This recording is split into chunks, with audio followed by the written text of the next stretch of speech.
Over 200 million years ago, small reptiles of the order Rhynchocephalia started appearing on planet Earth. Living alongside dinosaurs, they spread all over the world, thriving for over 50 million years. But then came a period of steep decline and ultimately extinction, leaving only one species remaining, the Tuatara.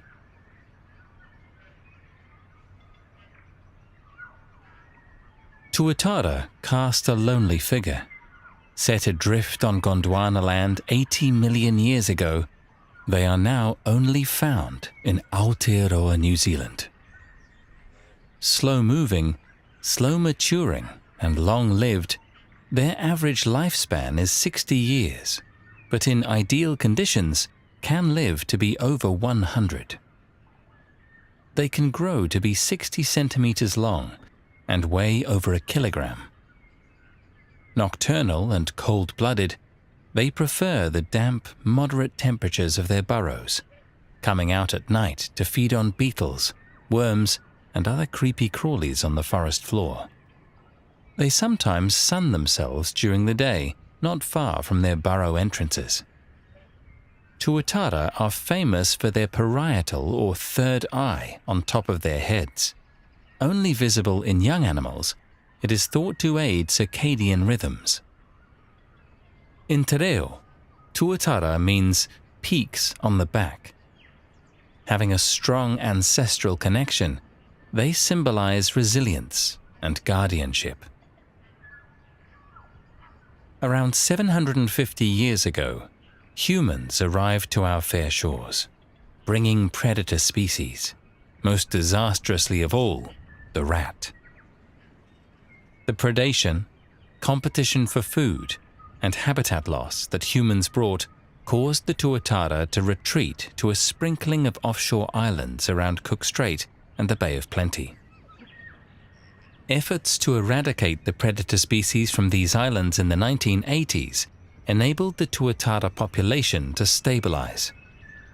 In 2005, conservation efforts enabled a small population of Tuatara to be established in a North Island sanctuary.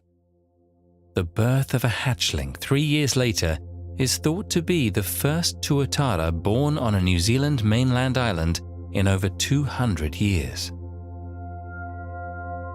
Ever since the Brook Waimarama Sanctuary was first dreamt of in 2001, establishing a population of Tuatara was one of its founding objectives.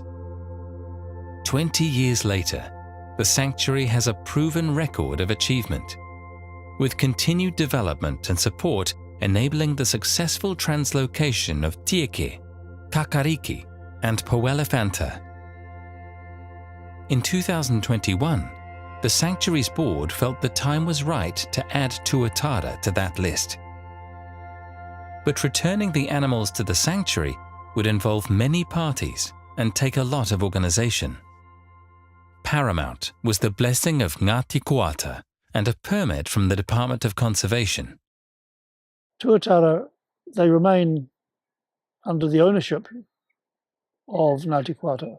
But Koata lends them out and gifts them without transferring ownership to institutions, sanctuaries, and so on. But in this case, of course, the receiving iwi was actually Ngāti Koata themselves, because they are the kaitiaki and the mana whenua of this land here. And so what needed to happen was that the sanctuary itself needed to come and meet with the kaumātua and present their case. And so trust is absolutely important. And once you have that, then can lead to the broadening of the base of people who are involved. The discussion really gained momentum when the sanctuary signed a Memorandum of Understanding, an MOU, with Ngāti Koata in 2021. That helped establish two things. Firstly, a working group between the sanctuary and Ngāti Koata, and a plan to prepare the sanctuary for the reintroduction of Tuatara. Tuatara require, particularly young Tuatara, require an area that is mouse-free. We had to prove that we had a mouse-free enclosure, Here lies the question of putting a fence up. The eye-watering figure of $90,000 was tabled. A wee bit of a gasp around the board, but we had to commit to that. After 2 years of fundraising and construction work building the 3.7-hectare mouse exclosure, it was now up to sanctuary ecologist Robert Schadewinkel to quickly source the animals themselves. 6 facilities were identified that could provide Tuatara for the relocation, from Northland right down to Franz Josef. Nearly half the animals were to come from the Central Energy Wild Base Recovery Centre in Palmerston North, with other animals coming from Wellington Zoo, Waikanai, and Natureland in Nelson. A list was produced of 63 or so Tuatara that were earmarked for translocation to the Brook Waimarama Sanctuary. The effort is not just to bring them to the Brook Waimarama Sanctuary, the effort includes to prepare them for the translocation, because the permit does not allow just to take animals from anywhere, from captive facilities, and just bring them here, release them. So they have to go through a strict and very detailed quarantine and disease screening process. Special transportation tubes were constructed for the busy day. There's years and years of experience of transferring Tuatara that Ngāti Koata has carried out in the past, and this has been found as the best way of transporting them for the animals. It's a cardboard tube, but it's still got this kind of burrow feel to it.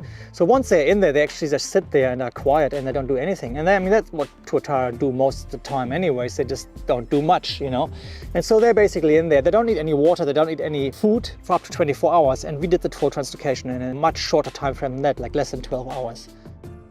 With the South Island Tuatara already housed in Natureland in Nelson, bringing together the remaining animals spread over the lower North Island, all to be released on a single day, was going to be a logistical feat. Starting at 6 a.m. in Palmerston North, the small group of handlers then travelled to Waikanai, and finally Wellington.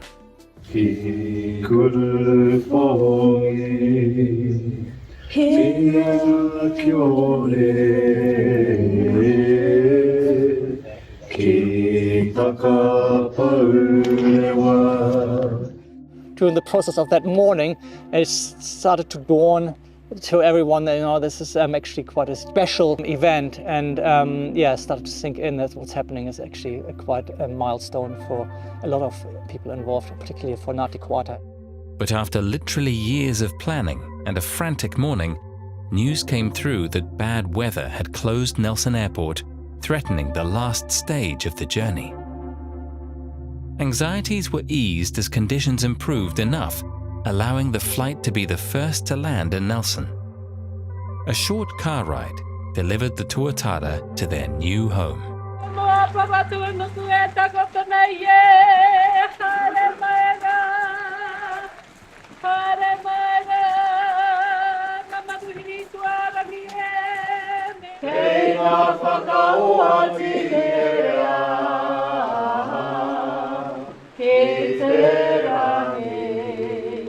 For some in attendance, it was the chance for a once-in-a-lifetime opportunity to get a close encounter with the ancient reptiles.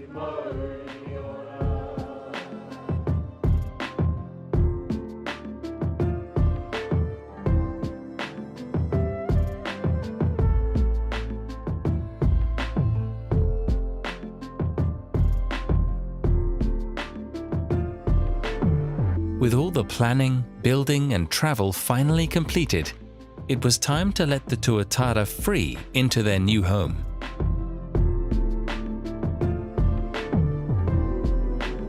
The animals are in the postal tubes and they get released into prepared burrows. And volunteers and staff prepared these burrows in advance, and they have been also assigned to the individuals.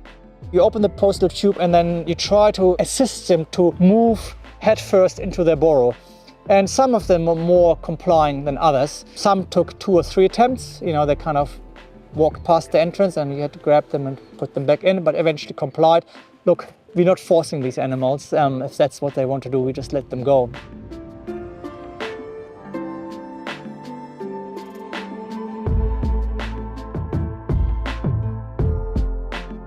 Oh, this is an amazing day for the Brook Waimarama Sanctuary and the dividend of 20 years of really hard graft. Council's got a really big investment in the sanctuary. We think it's a really good investment in nature, but we also think it's an investment in our visitor industry. This is the largest sanctuary in the South Island, and the introduction of Tuatara just gives an extra reason for people to come to Nelson. We do a lot of translocations in DOC and a lot of birds, and while that's special, yeah, Tuatara is just a little bit more special than the rest, I think. DOC's been involved supporting the Trust. Trust's got a lot of capable people on the team, staff and volunteers, and great support from Ngāti Koata, so our role is really to support them locally and with some of our national technical advice. It was an especially poignant moment for representatives from the Central Energy Wild Base Recovery Centre, who housed one Tuatara in particular, who fathered nearly half of the rehomed Tuatara. It was a love story between one very handsome boy and 3 lovely females. Our centre isn't big enough to house them and give them what they need, so when we were asked to be part of this program, we thought it was a brilliant reason to get our little ones out into the wild. It was worth all the stress to finally see them out in the wild living where they should be.